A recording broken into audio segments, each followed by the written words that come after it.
to our Annapurna Base Camp series, where Luke and I share our 11-day trek to Annapurna Base Camp with Intrepid Travel. Today I will be sharing day 6 and 7 of our hike with you and giving you all of the details about finally reaching base camp.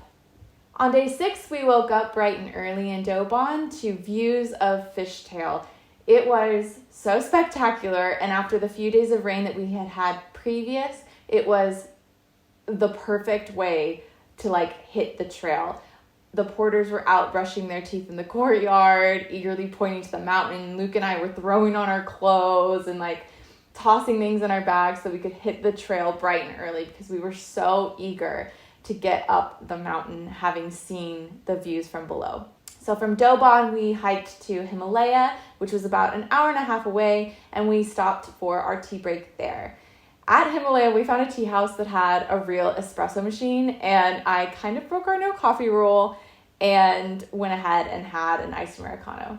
If you missed the coffee rule, then essentially caffeine can dehydrate you, which makes the altitude sickness that people sometimes experience on the trail worse. But I thought, it's a real espresso machine, I'm not missing out on this. And so I went ahead and had an iced Americano. It may have been the best coffee of my entire life, and it was absolutely worth the $3 that I spent to have it. From Himalaya, we walked another hour and a half to Dew Rally for lunch. There, we kind of splashed out. I think we were both really hungry for some reason, and we had veggie fried rice with an extra egg on top. That's Luke's favorite anywhere we go in Asia. I had veggie fried noodles, and I had a black tea. All of that cost us roughly $14 US. After lunch in Dew Rally, we continued hiking to NBC Machu Picchu Base Camp. I probably pronounced that wrong, but it will be here on the screen for you. NBC is where our tea house for the evening was going to be and where we would be having dinner. But in order to get to NBC, we had to cross some very, very sketchy river crossings. And the reason that they were so rocky and sort of thrown together is because the day previous there had been landslides, and so the path had to be reconstructed in a hurry. But eventually we did make it to NBC, and we were treated to spectacular views. Our accommodation at NBC was definitely basic. It was probably the most basic that we had experienced thus far, and was very similar to the accommodation that we were going to experience at ABC. It's because you're so far up the mountain, things just kind of get simplified as much as possible.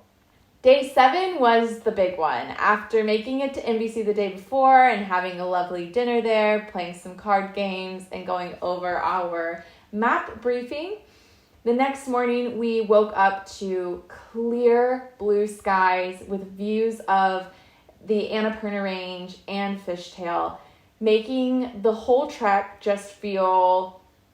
It felt like we had finally made it. It felt like, okay, this is what we've been waiting for. These views were right there. We are at just the feet of the mountain. We were just so close.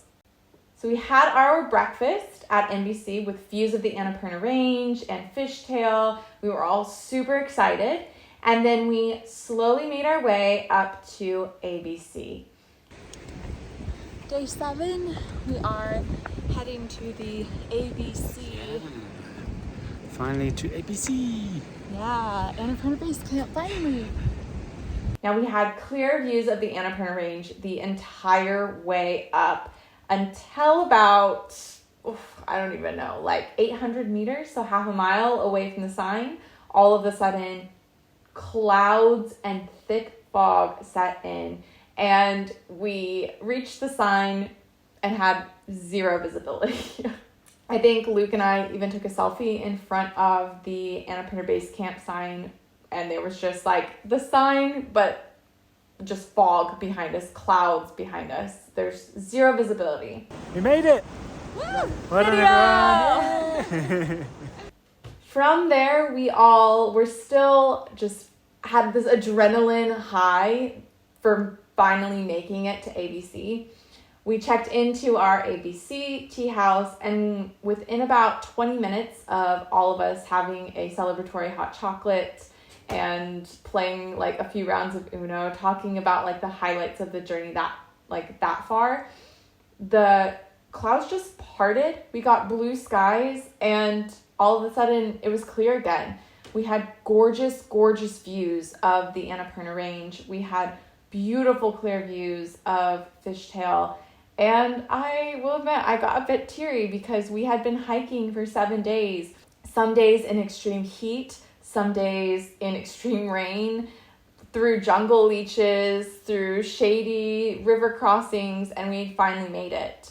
And I truly felt like I was on the top of the world. With the sun finally out, we had views of a lifetime. And if you are at all thinking about hiking to ABC, but you're worried you're not fit enough, or you don't have enough hiking experience, or you're just nervous in general, I would say if you're thinking about do it, you need to do it. It was Luke's first multi-day hike, and it was my like third or fourth, and it has honestly made it in like the top 5 moments of my entire life, I think. Just seeing the scale of the mountains and seeing how beautiful the earth is, it really, really touched me in a way I can't quite explain. It definitely put just life in general into perspective. That night, we all stayed at ABC, and if you are booking on a group tour or you're planning to trek to ABC by yourself, I so highly recommend staying a night at ABC. You've hiked all that way, and the number of hikers that we saw who went up to ABC and down the same day, it kind of surprised me because you've made it all the way to the top. There are these stunning views all around you. And I feel like it's totally worth it to spend a night at one of the tea houses up there. Yes, the accommodation is very basic up there. It was definitely colder and a little more damp than the other tea houses, but the views, I mean, waking up on day 8 to the Annapurna Range at sunrise is something I will remember for the rest of my life.